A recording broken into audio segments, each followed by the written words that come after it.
giving me this little bit of a little bit of time to make brief comment.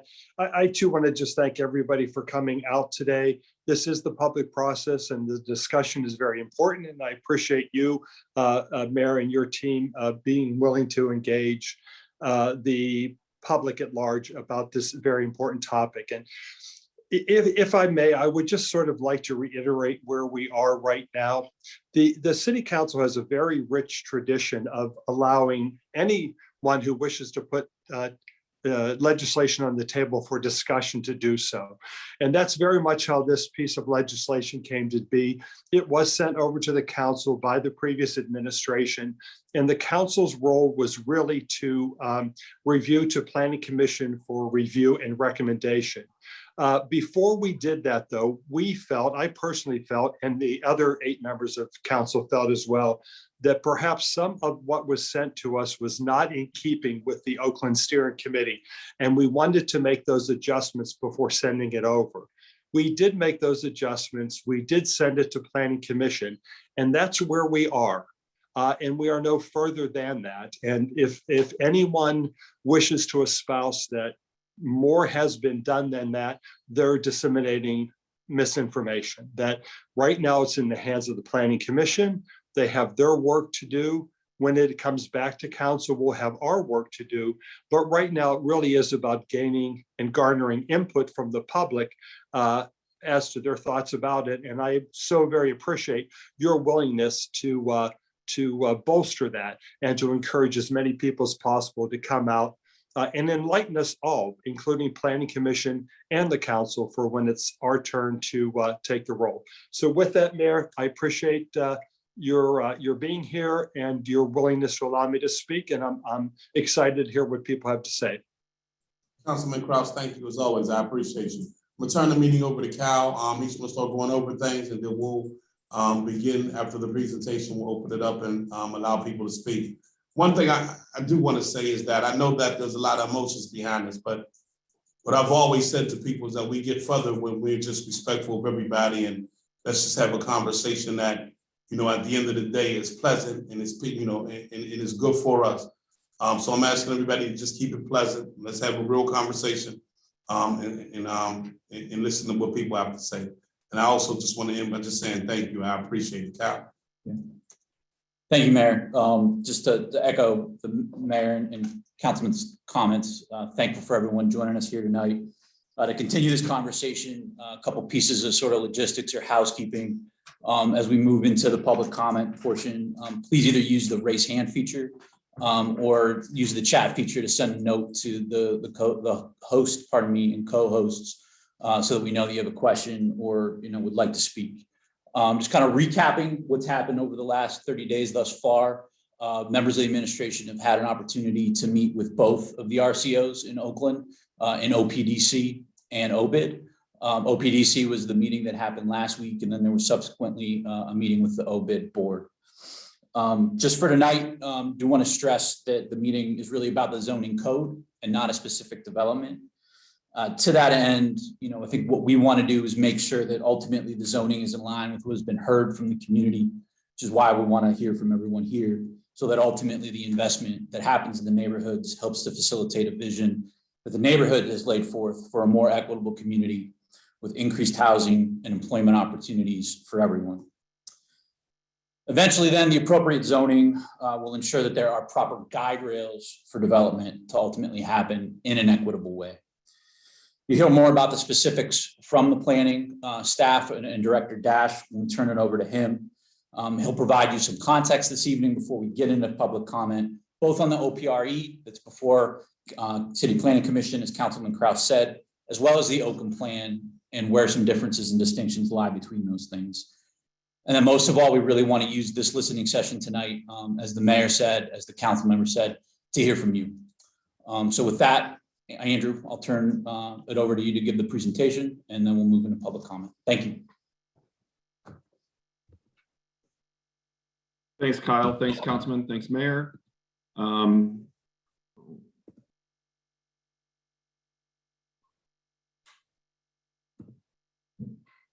Everybody see the presentation?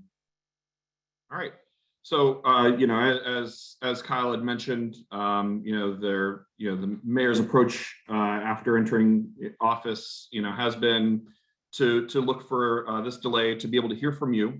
And so really what I'm going to do is just try to go over and share, around the Oakland Plan and the zoning process for the Oakland Plan and the proposal as it stands today. And to try to point out clearly how that compares to what's been proposed formerly through the OPR-E, the Oakland Public Realm E. And so, and then obviously be able to hear from all of you and, work on how we proceed. So just to give a little bit of background on the Oakland Plan, we are now 2 years into the planning, the neighborhood planning process with Oakland stakeholders, and are really working towards the end of that process and in the finalization of the draft plan document itself, as well as the initial zoning proposal. And so that has been created in concert with the city's neighborhood plan guide. So we have had a steering committee of roughly 35 organizations, elected officials and others, student representation and others that have been guiding the process. But have had a series of public meetings, action teams around specific topics, technical advisory groups where needed, and staff leading that process.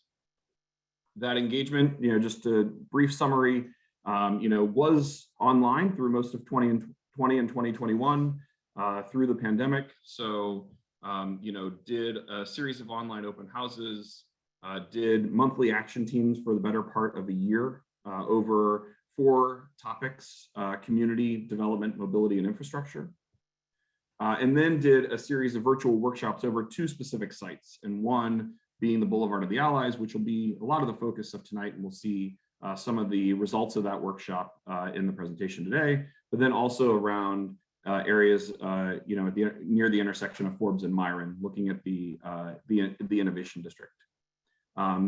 We were able to have some events in 2021 that were in person. So we did have nearly a dozen events, whether that be block parties where we partnered with Pitt, walking tours, other small scale neighborhood meetings. We did have online versions of all of those meetings and had roughly 1,600 people that attended those. This plan is building off of a lot of work that's been done by a lot of organizations in Oakland. So whether that is work of the community organizations, OBID and OPDC, to Innovate PGH and some of the work around the Innovation District, as well as the institutional master plans that all of our institutions have worked on. Through all of the work of the Oakland Plan, before I jump into the zoning, I just wanted to talk about 4 of the big themes, which then really start to color what's in the zoning proposal. And the first one of those is really thinking about how Oakland changes and how that happens in a way that grows both housing and job opportunities in the neighborhood. And how that new housing, is something that is there to create more long-term resident housing, as well as student housing. And that, that at the same time, while there needs to be new opportunities for residents and new residential opportunities, there also needs to be new employment in the neighborhood to provide jobs that are available to everyone. And that there's workforce development efforts in place that create that ladder of opportunities. We look through the comparison of Oakland to other similar innovation districts. We weren't seeing the same kind of range of jobs here in Oakland as we are in some of those places, and trying to create those opportunities is really important. Livability was a common theme through the planning process, thinking about both the public investments in Oakland that city and other governments make, but also private investments through development, as we think about stormwater, as we think about open space, as we think about tree canopy, et cetera. Thinking about the mobility systems, some of this work has already started with as the bus rapid transit project progresses, but thinking about additional opportunities to prioritize opportunities for users of mobility in Oakland. And then really thinking about inequities, as we think about things from, historically, there have been, there has been a lot of discussion around displacement that has occurred in Oakland, specifically around Black residents in some areas like, like West Oakland and South Oakland. And, thinking about how we address those issues moving forward as the community changes, and how we make sure that we're creating a welcoming environment for everyone to be able to grow together in Oakland. So now that we've given a little bit of background on the plan, just want to give a little bit of background on zoning and what we're here to talk about tonight. So zoning code, as Kyle alluded to, is really the set of standards, the guideposts that determine what type of development can take place.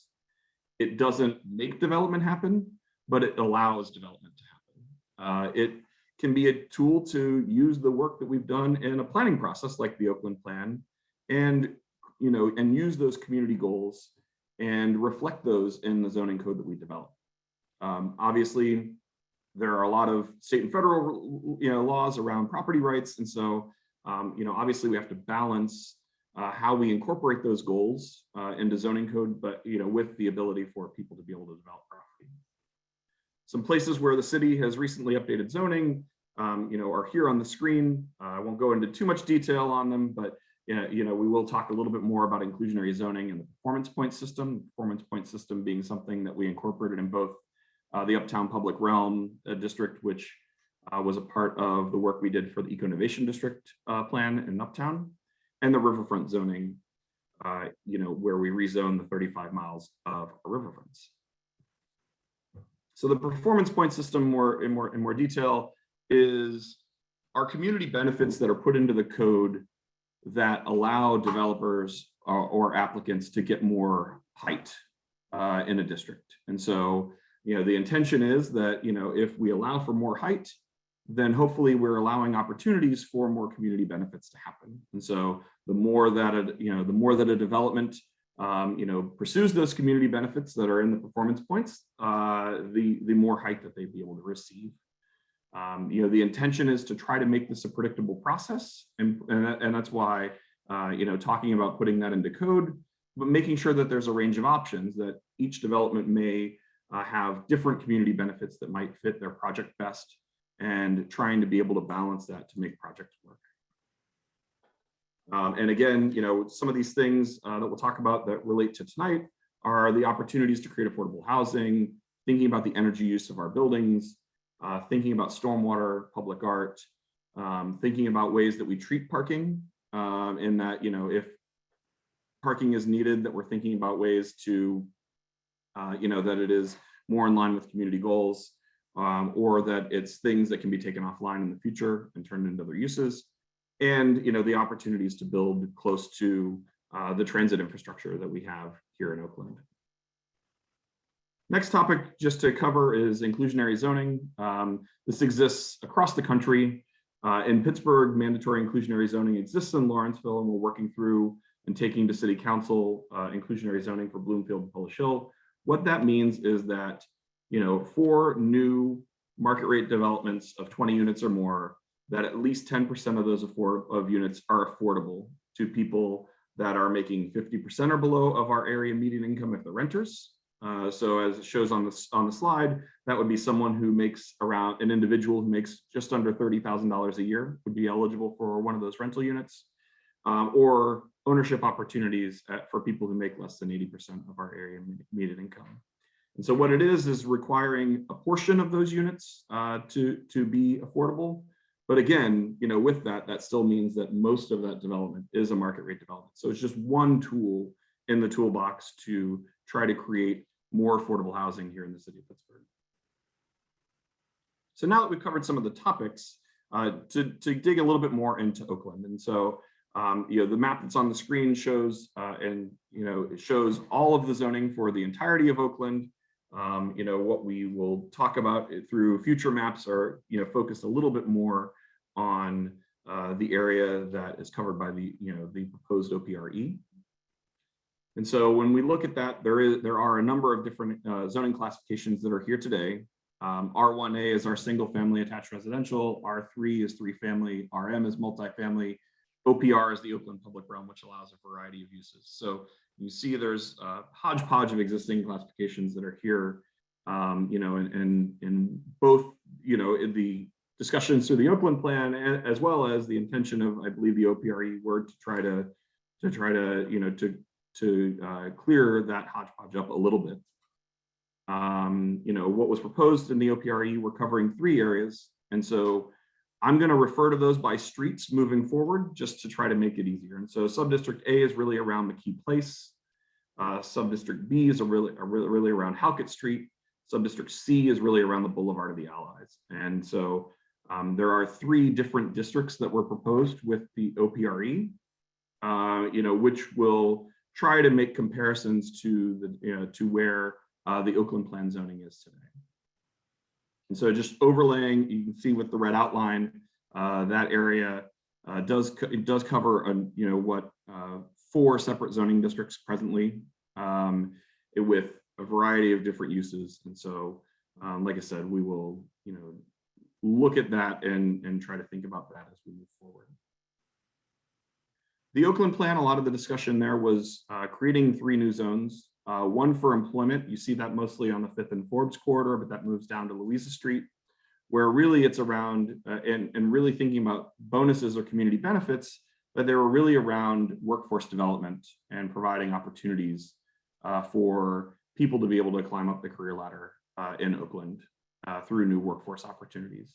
Also, secondary to that, we're looking at things like energy efficiency through new buildings, public art. Then a lot of central Oakland outside of 5th and Forbes is in the residential, is in what's being proposed in residential. And so, they're really focusing on the reuse of existing buildings, also looking at affordable housing. Really importantly, that was something that was repeated as a need throughout the planning process. And then looking at a mixed use district along Boulevard of the Allies that really is a combination of the 2. So we're going to walk through each of the 3 areas and try to do a little bit of a basic comparison, between the OPR-E and where the zoning is for the Oakland Plan. The first is looking at Boulevard of the Allies, really in this area surrounding Zulema Park. Through the Oakland Plan, we did do a workshop specifically around this area. It did talk about creating new development here and thinking about ways to increase density around this site. And so looking at providing new housing, looking at providing district parking, looking at providing grocery store and other types of uses, and providing more density here was really important through the discussions through the plan. And so, looking, another kind of sketch of that does look at, at development, in and around the area of Zulema Park and Boulevard of the Allies, looks at increasing density. And so we'll talk a little bit about what that means from both a height, a use, and a potential bonus perspective. So looking at height and uses, what was proposed in the OPR-E was that before community benefits or bonuses were provided, that the developers were allowed to build up to 90 feet. And that, then, providing those benefits, they would be able to build up to 160 feet. In the Oakland Plan, it's similar as far as ultimately how high we wanted to go, actually a little higher in what's been proposed so far through the Oakland Plan, but the difference being that it is a little bit lower before community benefits are starting to be provided. One difference is around use, that, in what was proposed in the OPR-E, it does talk about the addition of institutional uses, which could be research and development, it could be, other types of campus or classroom space that would be permitted.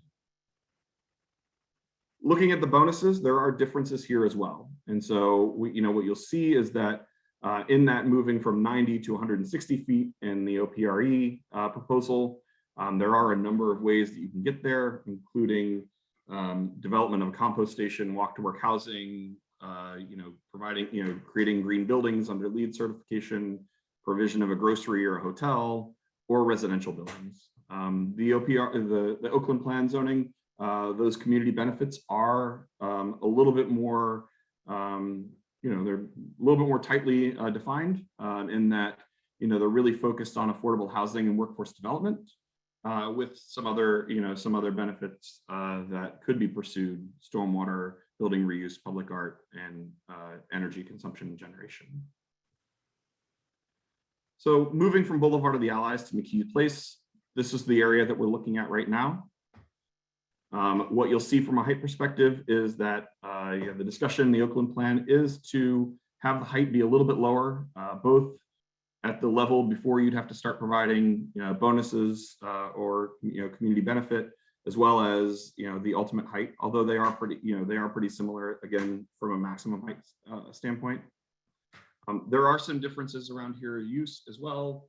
The Oakland Public Realm E does, similarly to the area for Boulevard of the Allies, allows for a series of office and educational type uses in this area, where the Oakland Plan and the discussion there was that this is a primarily residential district, but that there would be some neighborhood commercial type activities that we would want to permit as well. That similar to what we see on Semple Street and Atwood in those business districts. The bonuses proposed under the OPR-E are very similar to the Boulevard of the Allies. So, anything from residential buildings to walk to work housing to combo stations to those other items would receive, would allow you to get additional height. Where again, in the Oakland Plan, that is a little bit tighter in that, really the discussions through the plan, we're focusing on affordable housing, stormwater management, and building reuse. The third area that's a part of the OPR-E proposal that's also discussed in the Oakland Plan is around Halcott Street. And so this is what we see today, a lot of 3-story buildings along Halcott Street across from the hospital, from McGee. There is a difference here, and we'll talk about that in a little bit more detail, but in the OPR-E, there is a lot of discussion around increasing the density and height in this area, increasing the uses. However, so far through the plan, there hasn't been a whole lot of discussion of changing this area through the planning process. So we did at this point in time propose continuing the existing zoning in this area. And so you'll see a lot of those same potential for bonuses for people to get from 60 feet to 120 feet along Halcott Street, which presently aren't provided in the existing R3 zoning in Oakland. And so, again, through this area more specifically, I think, we do want to state that, the zoning wasn't being proposed to change at this point. But again, we haven't formalized an Oakland Plan zoning proposal. So hearing from you all tonight, I think, is really instrumental, as a part of one of many opportunities to be able to think about this site and think about the opportunities that are here, and if that R3 zoning should remain or if that should change. So, hitting a couple of topics to, before we go to listen to you, some things that have come up and some differences that we've seen are, around a couple of different topics. One being residential compatibility. So how new buildings, are affected, or affect the existing residential areas that are here in Oakland. The OPR-E does propose removing residential compatibility from the zoning, that exists in the zoning code and that exists in the Oakland Public Realm District. Where, in the draft Oakland Plan proposal, what we talk about is not necessarily keeping those residential compatibility standards, but thinking about ways to change the height of buildings when they're close to residential structures, and that, having some height reduction areas so that the buildings cannot be as tall, close to lower, to lower height residential buildings that we have here in the neighborhood. And this is just a way to illustrate that, so you can kind of see on the left in the illustration some more of kind of our lower height buildings, and how new buildings would go up next to that, and how they'd have to step back away from the residential area. And this last map just shows through the Oakland Plan the proposal for height, where in the employment district, the discussion is actually moving higher, moving up to a potential of 210 feet through bonuses from community benefits. In that central Oakland residential area, moving up to 95 feet potentially for community benefits and the performance point system. And in the Boulevard of the Allies, depending on where it is, either being up to 85 feet or 185 feet, through the bonus system. And then you see those white lines, those are areas where that height reduction occurs adjacent to some of the residential areas that are primarily single family, 2-family, 3-family along areas like Coltart, some of the areas of Oak Cliff and Dawson Street and Oakland Square. Open space was another topic that has come up as important through some of the prior discussions. Both the OPR-E and the draft Oakland Plan do provide for open space, slightly different ways, but both of them do provide it. Being that there is a percentage based in the OPR-E, there is some of that for larger sites in the Oakland Plan. There's also a lot of discussion around the preservation of Zulema Park in the Oakland Plan process, as a part of that. So as a part of the area of the Boulevard of the Allies, and that may not be necessarily the park itself, but that amount of open space for the public. Student housing in Central Oakland was another critical topic. Both the Oakland Plan and the OPR-E would allow for student housing. I think that, one of the discussions is, would new developments in the OPR-E, be offset by new Pitt student housing projects? I think that is, something for us to be paying attention to moving on. In the Oakland Plan, and this, a lot of discussion around increased density for housing needs as we think about trying to keep opportunities for students in Central Oakland, especially when we think about some of the pressure that's there that we're seeing as far as displacement of long-term residents in areas like South Oakland or the Upper Hill or West Oakland from students who want to live close to campus.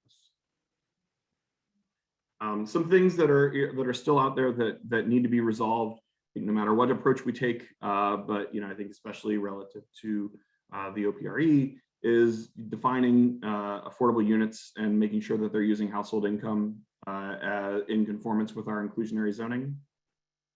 Understanding that strong need for student housing and how, in some of the areas of McKee and Halcott, if those areas are going to change, that displacement of students is going to have to be accommodated in some way, and that we want to make sure that that's happening in a way that isn't displacing long-term residents, especially, where we've seen through the planning process a lot, and heard a lot of stories from residents around how that displacement is particularly impacted, the Black community in South Oakland and West Oakland.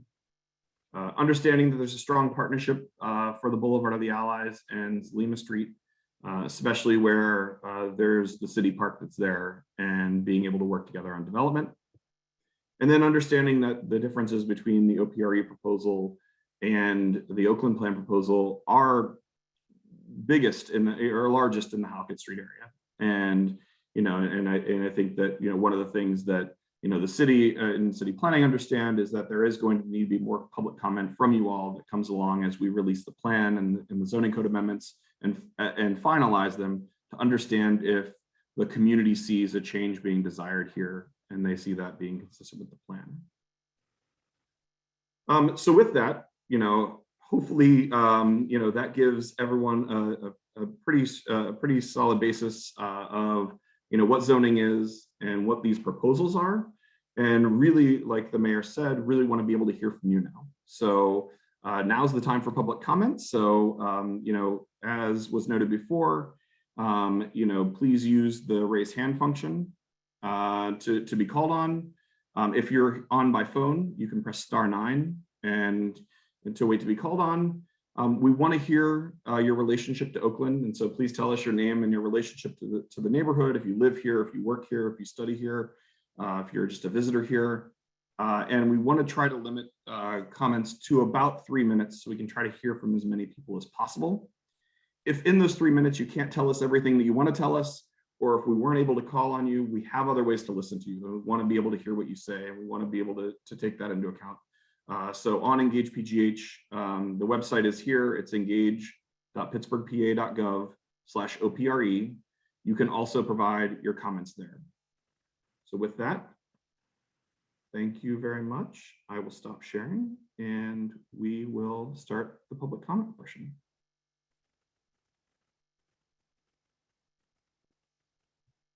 Mayor, is there anything you want to say before we jump into public comment?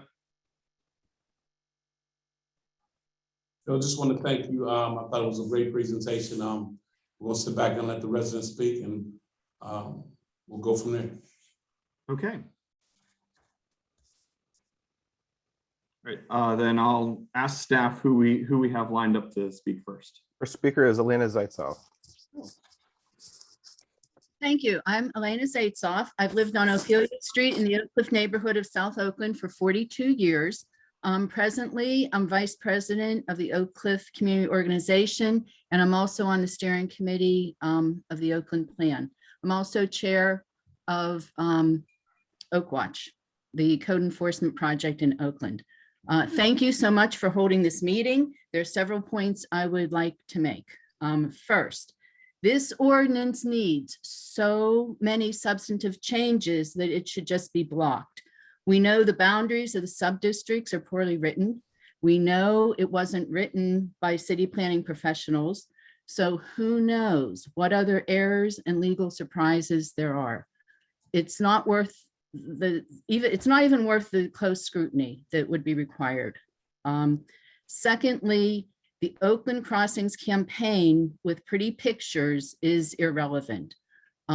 If allowed, buildings will go to the fullest heights and least setbacks. We know this from experience, and most of the setbacks here are 0. The properties could even be sold. We recently saw Walnut Capital do that twice. The college and university campus use has been added to uses of subdistrict C. So right there, sales to Pitt could occur. Walnut Capital already has a trust issue with many Oakland residents, and they continue to make false claims on their website. One such assertion is that you can't safely cross from South Oakland into Central Oakland. The intersection at the Boulevard of the Allies at Halcott has been made quite safe when the traffic lights were redone. There are voice commands and more than enough time to cross. Another on their website says there is support from so many residents. Where are these people, and do they really live in Oakland? We who oppose showed up for every hearing, every meeting to publicly oppose. Are they the residents on Halcott who stand to make millions when they sell? 18 of the 20 houses on Halcott are owned by the same 3 extended families. Walnut Capital website also says 100 less affordable housing units in Oakland. I guess you didn't see me do the air quotes on affordable housing. True affordable housing is not in this ordinance. So that's just, confusing people. It also says there was going to, that without them, there could be no community grocery store. Existing OPR-D allows for a grocery store, and Pitt was talking to the residents about it long before this ordinance. Another assertion is that there will be no infrastructure improvements along the boulevard without this ordinance. That's just a scare tactic. I was told by Walnut Capital in August that PennDOT won't spend money here unless a plan like theirs is already in place. And I think we all know that that's not true.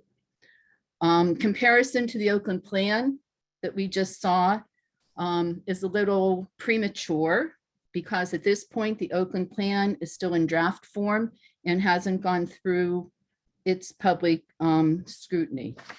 One thing mentioned by, again, I'm on the steering committee, one thing mentioned by— Elena, if you could wrap up, you're Okay. sort of just ran over your 3 minutes, just so you know. Thank you. Oh, okay.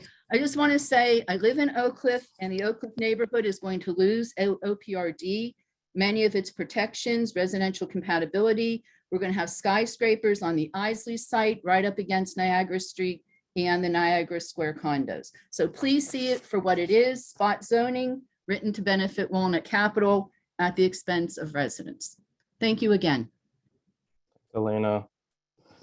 The next speaker will be Dominic Victorio. Yeah, hi, can you hear me? Just want to check always. Yep, we can hear you. Cool, so my name is Dominic Victoria. I'm a sophomore at Pitt. I live and study in Oakland, as you might expect. And I want to just first thank Mayor Gainey and of course the Department of City Planning for being like so specific in your outreach, especially now, but also throughout the process up until this point. Little background. So I'm a lifelong Pittsburgher. I'm from Greenfield, but I've also like I went to school in East Liberty. I worked in the Hill. I've worked in Squirrel Hill. I've worked in Homewood. Like I'm kind of just getting around. But my point of saying this is I sort of witnessed firsthand the difference in like community-centric zoning and also sort of like corporate developer-centric zoning. And being in Pittsburgh for all these years has sort of helped me recognize the importance of the public process. So that's kind of why I'm here tonight. And yeah, so now as a Pitt student, we've seen developers specifically admit that this new zoning process is going to specifically allow for and certainly implies the McKee demolition that we heard earlier. We know this demolition is going to impact students. It's going to happen, and pushing them out of that housing is going to push them deeper and deeper from Central Oakland into South Oakland, which has been a long-term problem from residents, from students, whoever you might ask. So I'm also on student government here. I work as the Community and Government Relations Chair, and sort of my job is to ask, who's reaching out to us, who's getting our perspective right now. And I have a really basic answer, and that is that the public process has done that the best. City planning has been very specific in their outreach to us over and over again. We've gotten feedback from students who have been on these committees that say, we felt recognized, we felt like we've had productive conversations. And we want to be part of the solution. Like we truly want to be part of the solution. But the unfortunate thing is there's little choice when the already low quality housing we have is replaced by housing that's just by nature hostile to students. We know that Walnut Capital doesn't want to have students in that new housing. And also, like Elena just mentioned, Pitt's plan is to have a grocery store in that current zoning process. We want that grocery store too. We need it, as everyone in Oakland knows. We don't have a large scale grocery store like that. But also I want to look at this as a future Pittsburgher because I'm going to stay here. It's like been my life plan since I was like 5 years old. So I'd love to live in Oakland. I've had a great experience living in Oakland. So I also want to judge the zoning on the merits. Like we can talk about the process all we want. But my vision, I think the vision that the residents seem to share with us is that we want a diverse Oakland, and that means economically, and it certainly means racially. And we want development, but that development has to come after that first demand. And that first demand is really important. I think that's a demand that's been crucial to the Gainey administration and the Gainey campaign, and why it got a lot of support from communities like this. So, I think inclusionary zoning, for example, is what would really allow this to happen.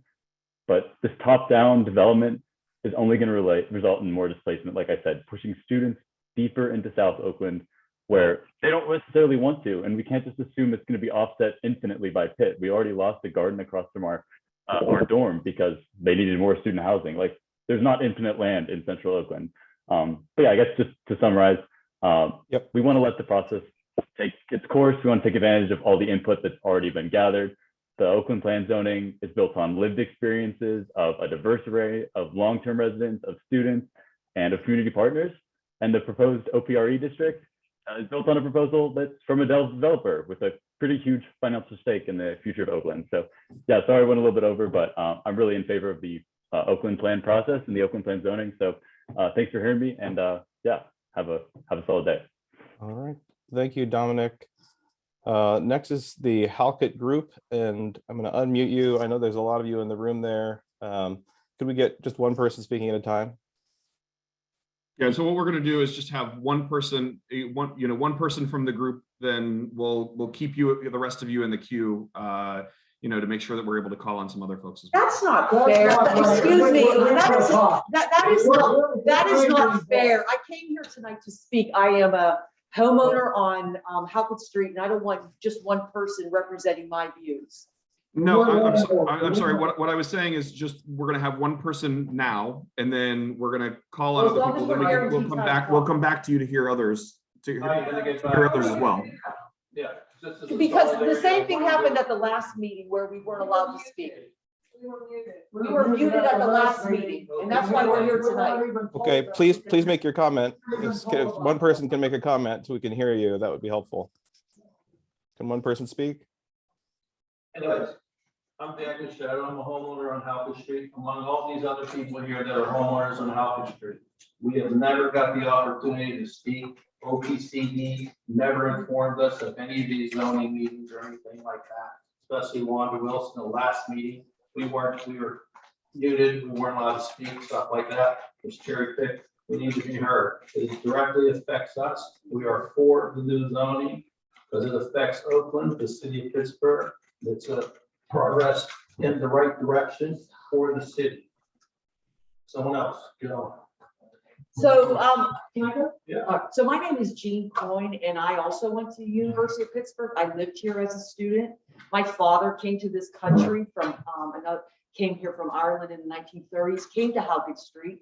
I have a long history at Halcott Street. My brother lives in Oakland. I want to see, my brother's lived here for about 35 years. He has some special needs. Thank God Oakland is here. He's able to commute. He's a walker. He doesn't drive. I want to be able to see this beautiful park, this grocery store. Right now, he has nowhere to sit. It's not safe to sit out. Everyone keeps talking about this park. There's no one that sits at that park. It's going to be beautiful. And I also live in the East End. And when people talk about Walnut Capital, I have no ties to Walnut Capital. They did a beautiful job in my neighborhood of the East End with Bakery Square. It's beautiful. It has created housing. It has created jobs. It is a beautiful, I ride with Pittsburgh Major Taylor. I'm very involved in the city of Pittsburgh. Sally's Path is something that we all go up to. It is a beautiful, beautiful development. And I'm not really sure, I don't know about planning and zoning, but I really am for this and I wanted to be heard, so thank you. All right, and there's about 30 seconds left on the first 3 minutes here. So if anyone has 30 seconds worth, we can always come back to you if someone wants to speak for the full 3 minutes. My name is Carmen Shadow. I live on 219 Halcott Street. I grew up here all my life. Been here 60 years. And all this is open to students, and there's no families here anymore. They all moved away ever since they shut the schools down and everything. This needs to be changed. Oakland is old. We look dirty. It's filthy. It needs to change. It's time to change. It's time to build something beautiful here. Oakland is ugly anymore. We need to make a change. That's what I gotta say. All right. Thank you. Thank you. Next is Randy Sargent. Hi, my name is Randy Sargent. I live on Fraser Street here in Oakland, where I'm secretary of South Oakland Neighborhood Group. Together with my neighbors, I help run an after-school technology and arts program here in South Oakland, serving our local youth. Over recent decades, while we who live in Oakland see rents growing faster than the income of our residents, we have watched as Oakland has lost 40% of our fellow Black residents. That's 1,600 of our neighbors, while the population of other races in Oakland has in aggregate increased. In part, this is driven by an increase in student population without new high-density student housing close to campus. In the past years, as I've been helping run our after-school program, I've seen many families of our program's kids, and people who say that there aren't families or kids left, they're just wrong. But we do see them displaced though. We're seeing them lose their housing after being evicted. I've watched families try to find alternate housing in Oakland but be unable to find anything affordable without a long waiting list.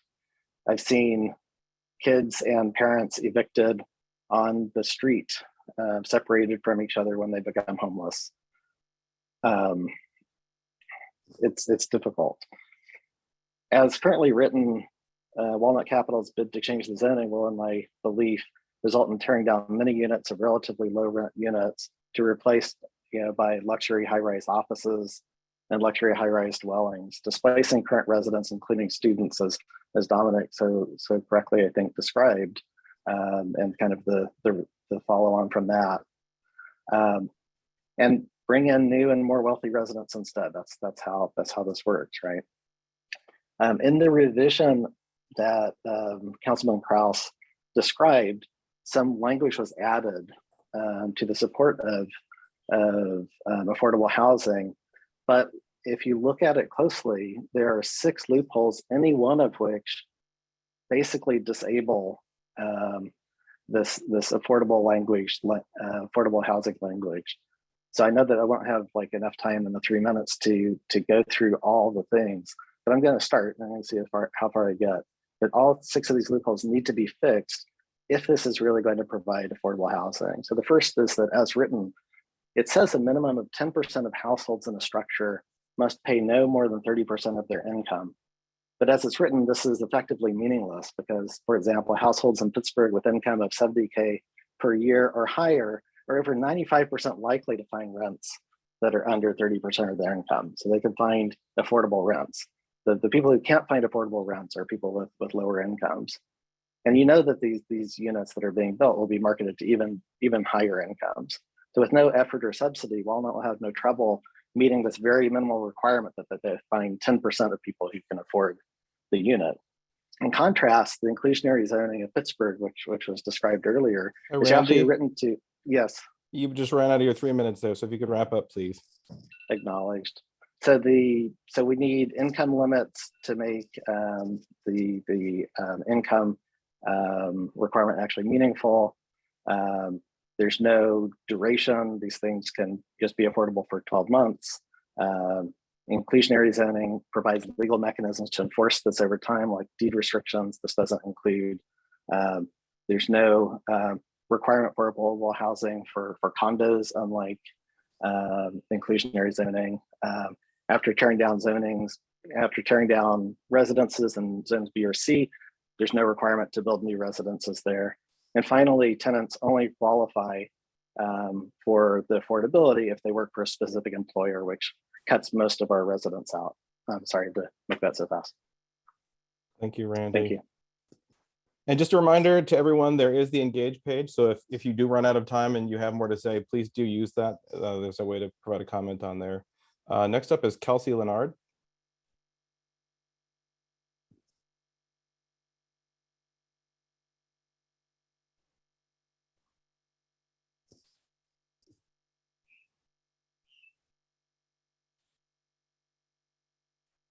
There we go. Okay.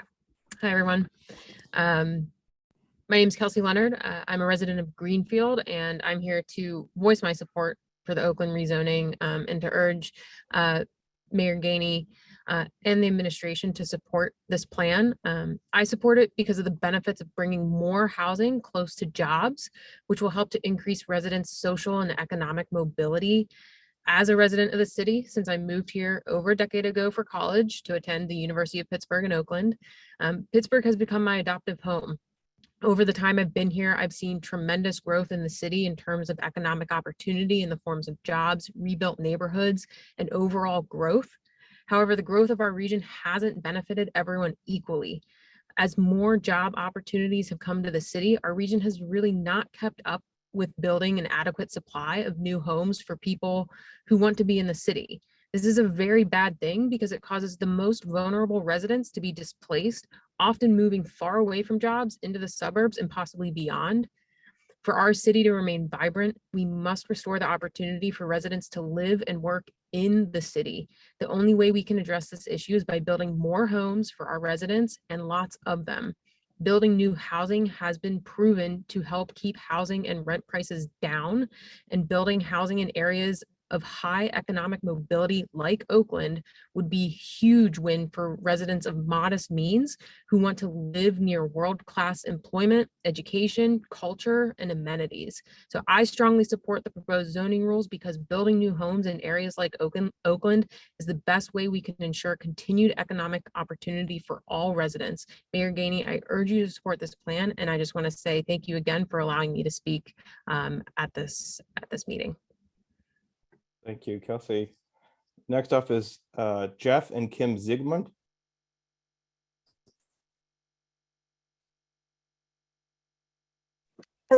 Hello, can you hear me? We can hear you. Hi, thank you, Mayor Gainey, for being here tonight. My husband and I and my family, we are homeowners and residents for over 50 years on Coltart Avenue. In fact, there are at least 15 families and long-term residents living on Coltart, and that is why we have one of the nicest streets in Oakland. Walnut Capital has said that the Oakland Crossings development will not affect Coltart. We disagree. Coltart Avenue and its residents will be the most affected. Walnut Capital is proposing to build huge towers on McKee and Halcott. Coltart already sits below McKee and Halcott, so essentially we would be a walled-off, confined community.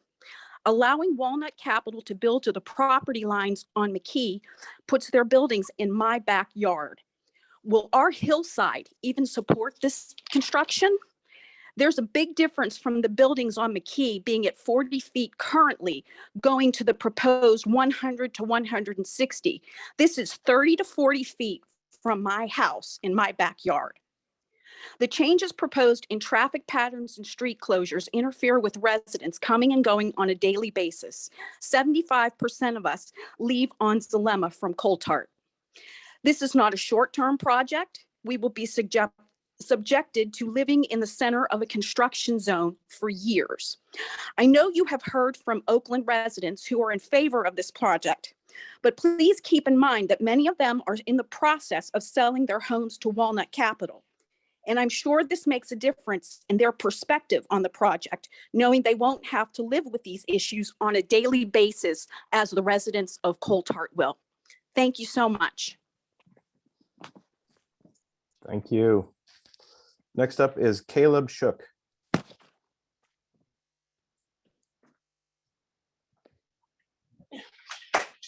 Hello. I think I'm all set now. So I am a student at Pitt. I'm a sophomore. I'm involved with the Student Government Board, and I'm here because I'm very opposed to the OPR-E proposed zoning change. I want to start off by echoing some of the previous speakers. With one, I believe that Oakland does need inclusionary zoning in order to have actual affordable housing. The walk to work housing provision that's in the current OPR-E thing does not really meet the threshold of affordable housing. It just doesn't do it. We need inclusionary zoning. Second, I want to echo that pushing students out of this area like this proposed zoning change will do, will send them out into South O where they'll conflict with residents and have farther to go in order to get into campus, or it'll send them to predatory central Oakland landlords and enable them to continue to overcharge and under-maintain their properties. The third thing that I want to echo is that the grocery store that students very much need from a student perspective is going to happen either way. That area is already zoned for it, and that's a part of Pitt's institutional master plan, so we feel very comfortable that that'll happen regardless of this zoning change.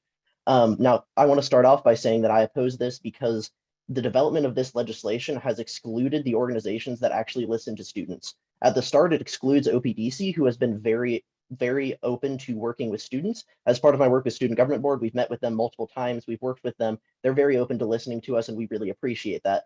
Second, it excludes the Planning Commission, who has been very willing to work with us, especially through the Oakland Master Plan.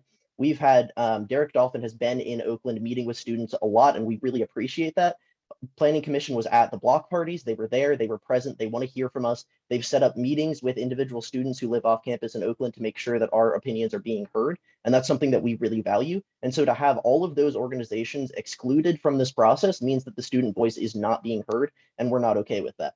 But second, I want to talk about zoning code, because that was what we were told is what we want to talk about. So when we look at Oakland Public Realms, we can turn to Title IX and Article 4 of the municipal code, and we can actually see that public realms are designed to preserve and enhance qualities that contribute to district identity and its public nature, and encourage development that is consistent with and enhances the distinctive characteristics of the district. I'm confused about how creating zoning that will allow height limits up to 160 feet is consistent with a district that has previously been nothing but residential areas. I don't understand how that meets the distinct characteristics of that district. When we look at the previous other four public realms that exist in Oakland, they're in areas of significant interest. The development fits what's there. And in terms of use, the average amount of allowed uses in those public realms is only 18. When we look at the three proposed public realm sub-districts in OPR-E, we see that the average amount of uses is 26. What are those extra 8? They're primarily offices, like large offices, or campus and research and development uses. Even as a student who might benefit from those research and development and campus uses, I don't want that there. That's not what the meaning of that district is. Those streets are not designed for that. That takes away from their distinct characteristics, and it does not fit in. So for those reasons, I'm very much opposed. I feel like this is an abuse of the Oakland Public Realm zoning plan, and I really appreciate the idea of public realms, but I want them to be used well and not used because some developer wants to be able to build whatever they want. That's not what Oakland is about, and I'm very much opposed to this. Thank you for your time. All right, thank you, Caleb. Next up is David Batz. Hold on a sec, David. All right, you should be good. All right, can y'all hear me? We can hear you. Great. Hi, my name is David Batz. I'm a resident of Squirrel Hill. Previously, I was a resident of Oakland while I was there for college at the University of Pittsburgh. I'm here to speak strongly in support of the proposed rezoning of Oakland because of the numerous benefits that it has, both for the neighborhood and the city. I urge Mayor Gainey and the administration to please support this plan. Since I moved to Oakland in 2004, the city has seen significant changes. The rise in the tech industry in Pittsburgh has had some great effects on the city, including the revitalization of many neighborhoods. However, Pittsburgh has not built nearly enough housing to keep up with this. In fact, Pittsburgh lags nearly every major metro area in new housing built over the last decade. This is a major problem because when we don't build enough housing, it invariably causes rents and housing costs to rise. When I moved to the city in 2004, costs felt reasonable. They don't anymore. I strongly support the plan to rezone Oakland to create these 750 to 1,000 new housing units in the neighborhood because they're desperately needed and will be good for both the neighborhood and the city. As with any project that will change a neighborhood, we've already seen many detractors come to bash this project. It's important that we don't let a vocal minority derail such a transformative project with complaints about process. The proposed project would be enormously beneficial to both the neighborhood and the city. I was shocked to hear that despite being the third largest employment center in Pennsylvania, the population of Oakland has actually been shrinking. This is an embarrassment to our region. People want to live near where they work, but we have made this impossible in Oakland by not building enough housing near jobs. Despite being home to thousands of students, Oakland doesn't even have a proper grocery store. This is bad for the current residents of Oakland, and again, should be an embarrassment to this region. How can one of our marquee neighborhoods not even have basic services for residents? Luckily, rezoning Oakland and allowing development to go forward can fix some of these problems. For that reason, I'm asking you to support the rezoning of Oakland and not let fear of change get in the way of what should be a hugely positive project for Oakland, the city, and the region. Please support this project and the new housing it will bring. And thanks again for your support. Thank you, David. Halcott Group, we're going to come back to you. So if you're ready to have the next person speak, I'm going to unmute you now. Yes, my name is Al Pasquarelli, and I own 5 properties on Halcott Street. Now, when I moved in there in '73, there was families all over the streets. Since then, everybody moved out. And the people that sold me the houses, I didn't go looking for them. They came looking for me because I kept the properties up in great shape. And, you know, now they're talking about zoning and stuff. Listen, let's face it. They're not going to grow any more property in Oakland like Hawaii with the volcanoes. The only way out of our mess is to go up, not out. So my thing is, if you don't allow these developers or whoever's going to do the work here to build housing to go up, they're not going to come in, and we're going to lose tax revenues and everything else. So I don't know, I'm praying I can make it any more than that. The only way out of this mess is to go up. Thank you. Before the next person speaks, can we get that name again one more time? The person who just spoke, can you say your name one more time? Yeah, that was Albia Pasquarelli. Okay, thank you. Yeah, my name is Rita Ford. I'm one of the few residents that still currently lives on the street. I'm a homeowner occupant of the 301 Halcott Street. One of the biggest proponents of this whole development is Oakland Plan development. It's straight on their Oakland 2025 community plan. The first word says, our housing, we want to provide innovative, sustainable housing choices for diverse new generations of residents who choose to live where they work. So this is going to make available housing units for nurses, for doctors, for professors, young people that have families that are going to bring kids in. They'll be able to have a school again in Oakland. They'll be able to, support a grocery store that they're planning. But I mean, Oakland needs to progress. Oakland is dying. I mean, I've lived here since the day I was born. I was born next door. I'm 38 years old. I was born in McGee. I lived next door at 303. I bought my neighbor's house. And when I was younger, there were trick-or-treaters, and we all went, and we haven't had a trick-or-treater at our door in 15, 20 years. There aren't any kids around here. It's just the only kids that are around here are the college students, and they're here 9 months a year. And, you know, basically what they do is just throw litter in my front yard the whole time. You know, in this development, Walnut Capital is gonna keep it beautiful. They're gonna clean up, you know, we're not gonna have all this trash we have in Oakland right now. I mean, it's gonna be good. It's gonna raise people's property values around. I mean, all the people that are worried that are, you know, in the adjoining neighborhoods. It's a good thing for Oakland. Thank you. I'll see the rest of my time. All right, that's perfect timing, actually. That's 3 minutes. Wait, I want my 3 minutes. We will come back to you. Don't worry, we'll come back to you. Okay.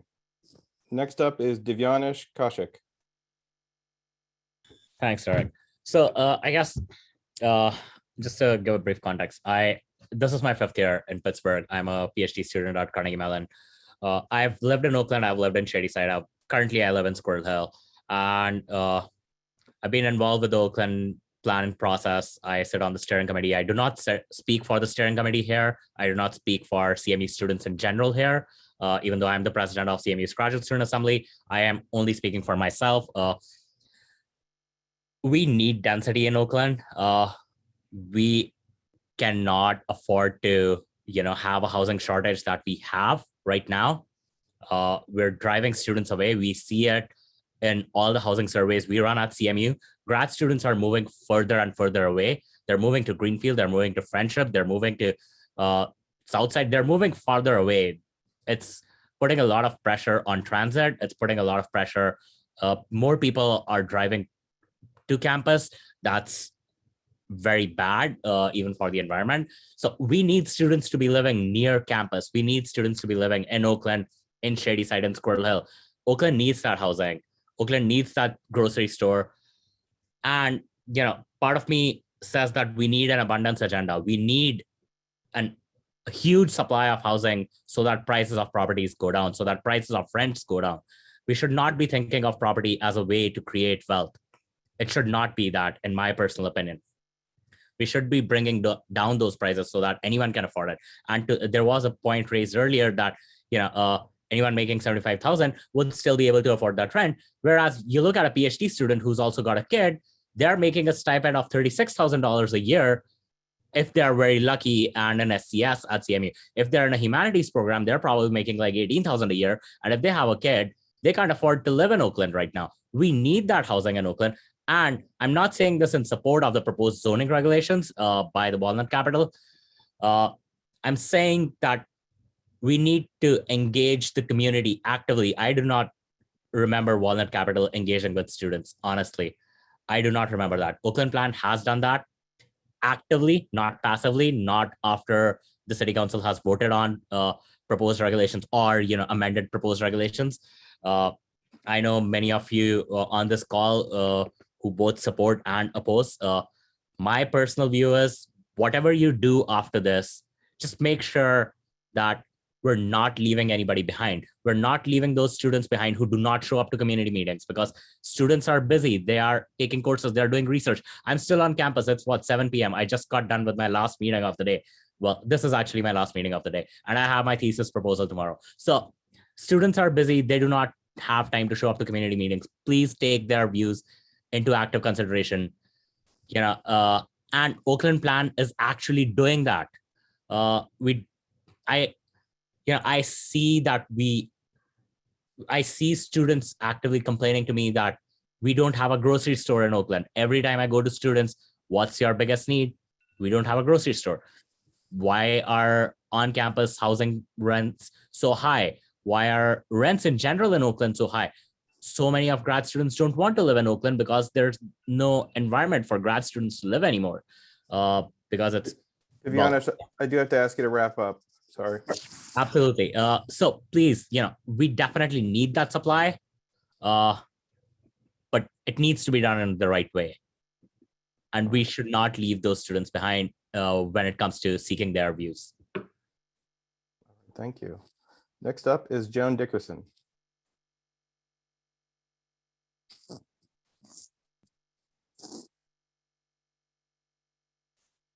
Oh, Joan, I think you need to unmute.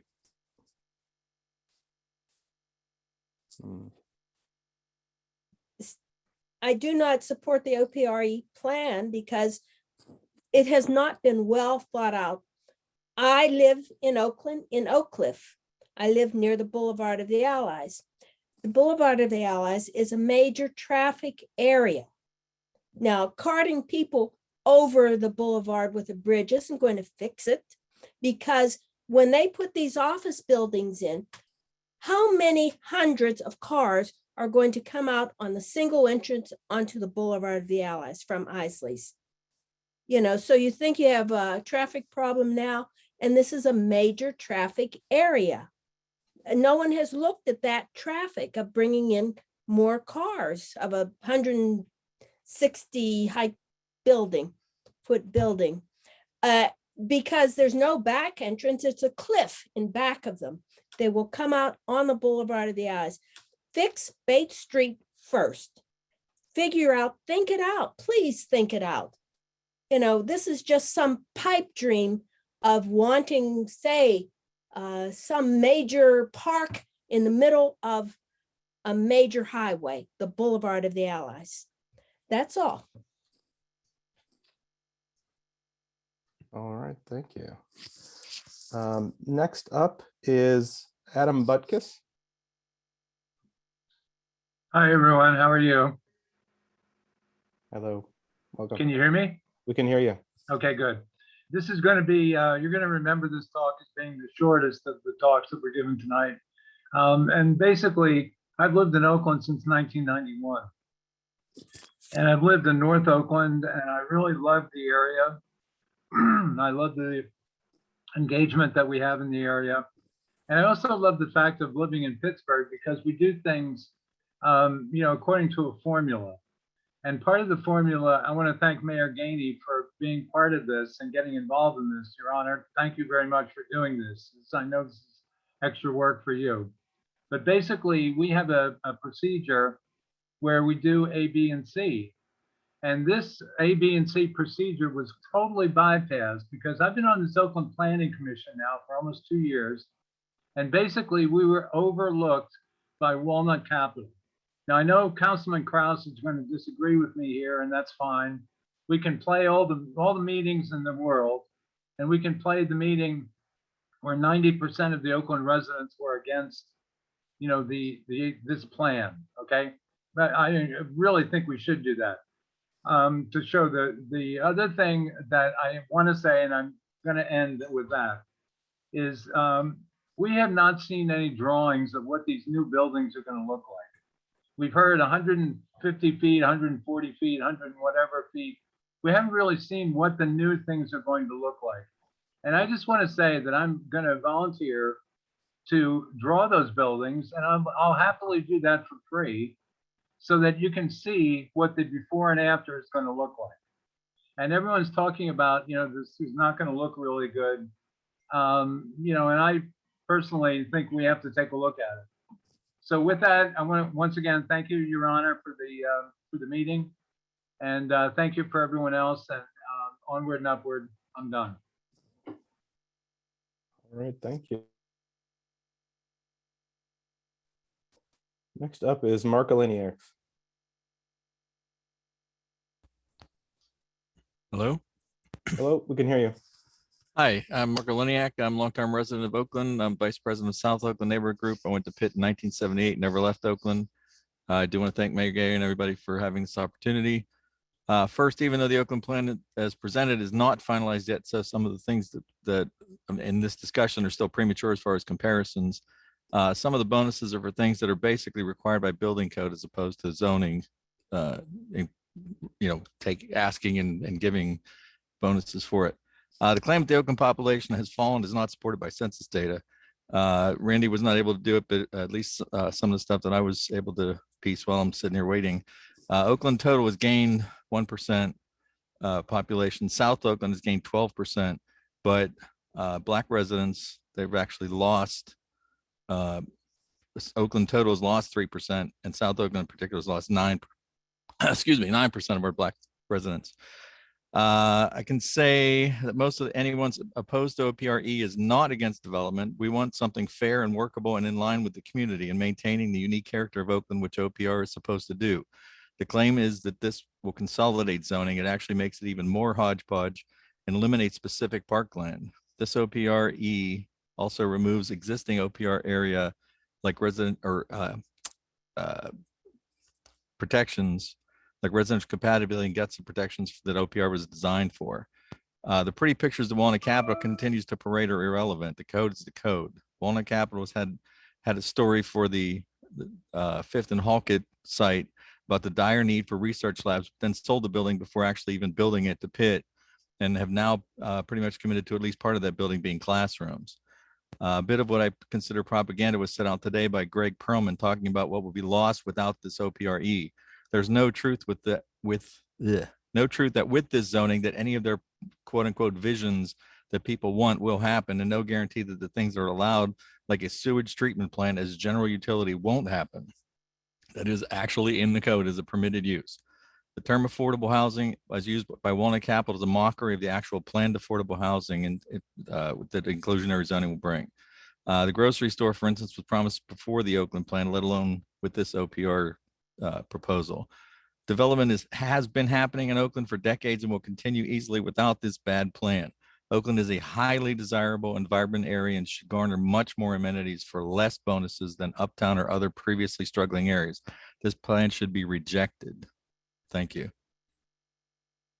All right, thank you. Next up is Rita Ford. Rita, I'm unmuting you now, or asking you to unmute, I guess. You have to unmute yourself.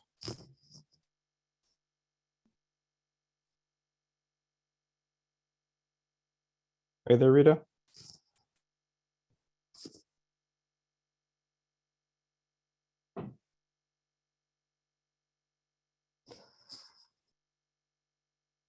I'll try one more time, Rita. So it shows you as being unmuted. We can't hear you.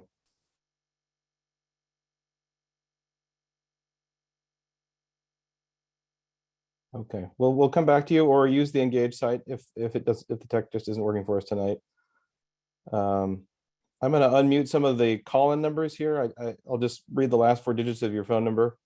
So I'm unmuting the phone number ending in 5201.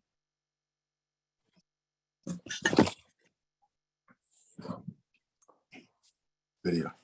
We can hear you. Hi, my name is Dr. Dan Palmieri. I grew up in the Oakland area. I've lived there for 35 years. I went to St. Regis, Central Catholic, and the University of Pittsburgh. My mother lives in the Oakland area. She lives in South Oakland. She's been there for 60 years. She was a little bit upset last week that she's lived there 60 years and she wasn't able to express her opinion about the project on Halcott Street. It's frustrating when we have students who are living transiently for 2-3 years having to give their opinion about the project, and people who live in a community for 60 years weren't able to because the group chose to have people only who align with their beliefs speak. Moving on, my mother is excited about having a grocery store possibly in the Oakland area. She's 80 years old. She cannot drive due to medical health to Shady Side or South Side to go shopping. She cannot get on a bus, carry 3 bags in the middle of winter to go shopping to get poultry, paper towels, things that she needs. A grocery store is just one asset that would be beneficial for this community. We have an older population in South Oakland. It would be beneficial for that population. It would also be advantageous for our students at Carlow College and the University of Pittsburgh to have some place where they can go and shop. Working at a local hospital, I'm working with my colleagues. Even they have expressed when I've spoken about this, that they would like to leave work, go across the street, get some groceries and go home. For those of you who can remember 40 years ago, we used to have 2 grocery stores, 2 grocery supermarkets in Oakland. We used to have the Giant Eagle across the street from the Decade about 35, 40 years ago, and we had an A&P. It's frustrating that we had 2 and we went to nothing. We're fortunate that we have Walnut Capital, who's done amazing things for our community and our surrounding communities. For those of you who know, they have contributed to providing homes for those who cannot afford it. Unfortunately, we also have groups who are opposing and have made a lot of noise about this project. And it's my opinion that they made noise and are opposing this project because they want to make themselves more relevant. They're not doing our community a service. They're doing our community a disservice. I trust our Mayor Gainey. He's going to do the right thing for our community and our city. Remember one thing, communities who are progressive and adapt thrive. Communities who are stagnant, they die. Thank you. God bless. Thank you for your time, Mayor. All right, thank you. Halcott Group, we're going to come back to you one last time. So be ready. I'm going to unmute you now.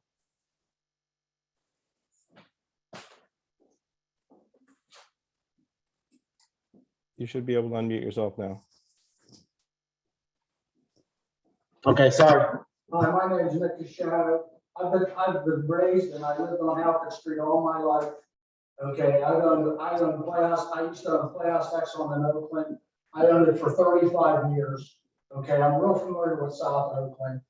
I would like to say that I think the project should move forward, and the city planning department should work with the mayor and do something for the people and not these special interest groups that we have right now with their special interests.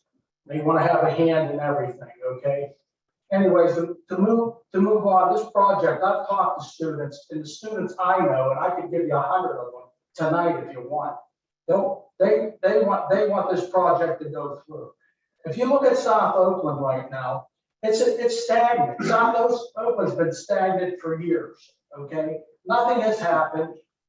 The companies like Oak Cliff and OPCD, they haven't done much for those areas. If you go back and you look at the areas, and the landlords that are back there now are trying to do things. I have houses, I've redone them, I rent, and most of the people on Halcott Street, our families, we've taken care of this street.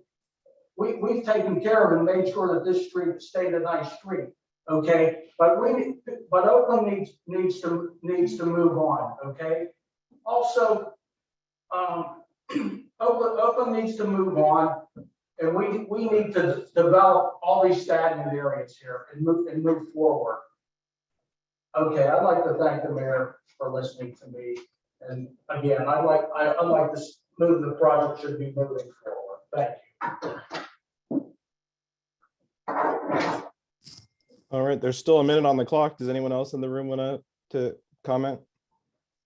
Sure. Hello, my name is Kim Cashado, and I'd like to thank the mayor for offering us an opportunity for this discussion. From our standpoint, again, we'd love to have the development move forward. Progress ensures Oakland's future.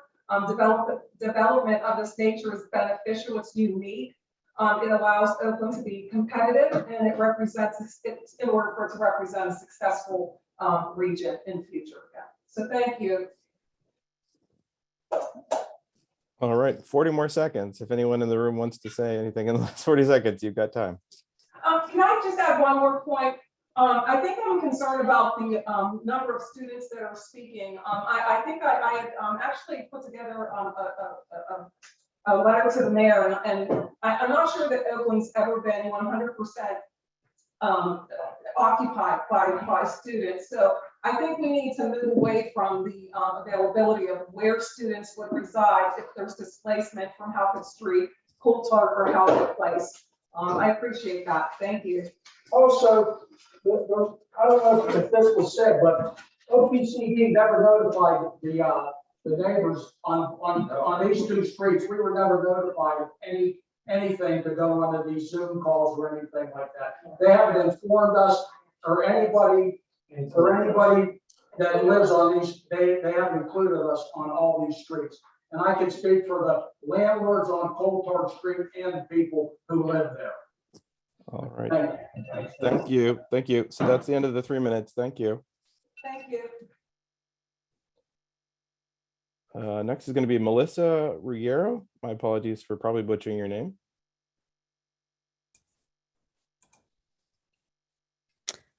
Hi, can you hear me? We can hear you.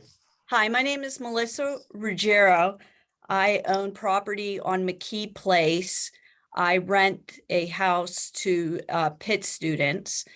I'm also a lawyer. I represent low-income clients who have issues with housing and also senior citizens. So I know some things about affordable housing, but I did want to make a remark that I think what I've been hearing from the meetings that I've been attending, and then also the articles about this, with allowing the zoning changes, is a lot of complaints about the process, which I understand the complaints. However, I think what I want to tell Mayor Gainey and his administration is that let's not throw out new development because of issues with the process. I have heard others make the same thing. And I really think if Pittsburgh wants to be a world-class city, we have to change. And if we're going to change, we need to be open to new ideas. And I think there's a lot of resistance. People are naturally afraid of change. But I think what we're getting out of this meeting that I've heard today is that there's definitely agreement with the grocery store. There's definitely agreement with there needs to be more housing. So I think there's a lot, instead of throwing this out, and is to try to negotiate. What can we get consensus on? And let's try to move forward. And, if we're able to come up with things that people can, mostly agree with, or and those ideas, and you have that support, I think we could go through with it. And I know some of these articles had mentioned, Oakland as the mini Silicon Valley, but when you're coming up through Batz, it doesn't look like that. And if we want to be world-class, we need to look like it. And I think affordable housing, I'll just lastly just touch on this, it's a complex issue. Perhaps negotiating that there's more affordable housing in these new units could help with that, but it's not the silver bullet. If we really want to tackle housing in the city of Pittsburgh, there's other things that we need to look at. And one of those things is public housing and increasing that. But that, I think, is that's another topic and another issue. But I do support this new development, the changing in the zoning. I think it would be great for Oakland. I just hope that you see that there is support for it. Thank you very much for your time. I appreciate it. All right, thank you. Next up is going to be Andrea Boykowicz. Hi, can everybody hear me? We can hear you. So my name's Andrea Boykowicz, and I was born 50 years ago in Oakland. My parents were renting on Wellsford Street when I was born, and I grew up on Parkview Avenue. And my husband and I live here right next door to my parents. We are raising 2 children right here in central Oakland. This is where I grew up. And I would just like to say that for the record, that yes, there are in fact families in Oakland, and we love living here. I began serving on the board of OPDC in 2006. I was hired on staff there in 2017. And when I was a little girl is when both of my parents were heavily involved in the creation of the very first Oakland Plan. I would just like to say for the record, as a representative of OPDC on the steering committee, that there is really audacious conversations happening in the Oakland Plan process that are all about embracing and really fostering change, because what it is, I personally resent statements that we are in some way opposing change, that we fear change, that we fear density, that we fear any kind of new development, because I think that those things are patently false. There is a great deal of room in the Oakland Plan for new development that is denser and is designed to balance the many, many different interests of development in Oakland in a fair and efficient and effective and well-integrated way. Having all of the conversants, the stakeholders in Oakland at the same table and able to provide that kind of input is the only means by which you can in fact arrive at a balanced solution that will allow for the kind of mixed development that Oakland desperately needs. It is not okay to write a single set of rules at the behest of a particular developer. I might have great ideas for business models that involve rewriting the law to make it possible for me to do what it is that I want to do, but that's just not how things work. That is not how the law should be written. And moreover, this law that has been proposed is sloppy. It has many, many, many uses in it that are deeply, deeply troubling and are not going to deliver the kind of development that people have said on this call that they need. We need, it's true, greater density of housing. We need more, we need a grocery store. We need a more vibrant streetscape in a lot of different places. There is a lot in the zoning code that is before the Planning Commission right now that would not deliver any of that, and in fact actually might stymie it for a very long time. I'd like to reiterate, as many other people have said before me, it is very important to note that there is in fact no true affordability in the mix of things in OPR-E, and that is problematic. And it is counter to the purpose and the thrust of the Oakland Plan process. That's basically, yeah, that's pretty much what I wanted to say. So thank you very much. All right, thank you.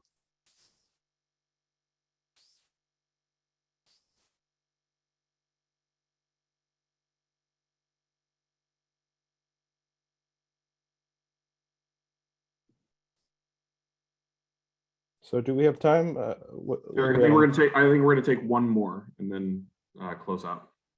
One more, okay.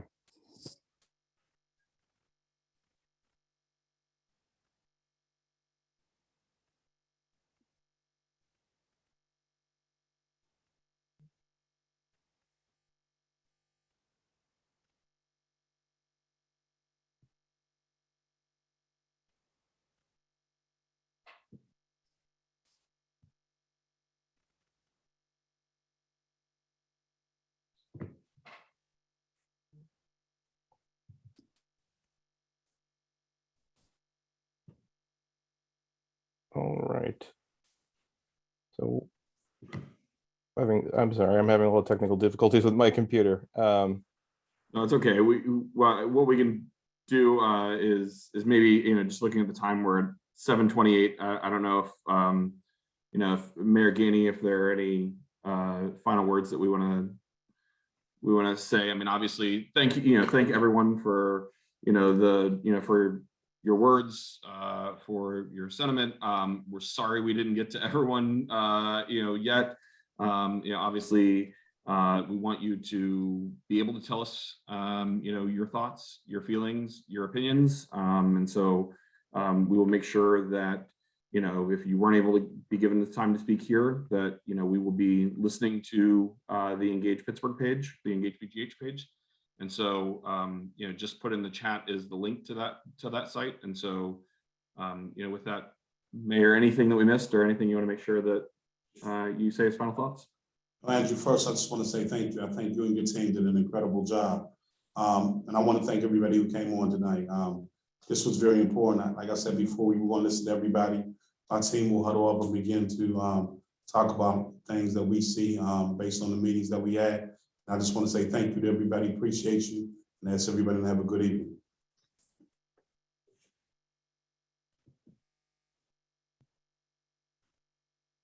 Thank you, everyone, and have a good night.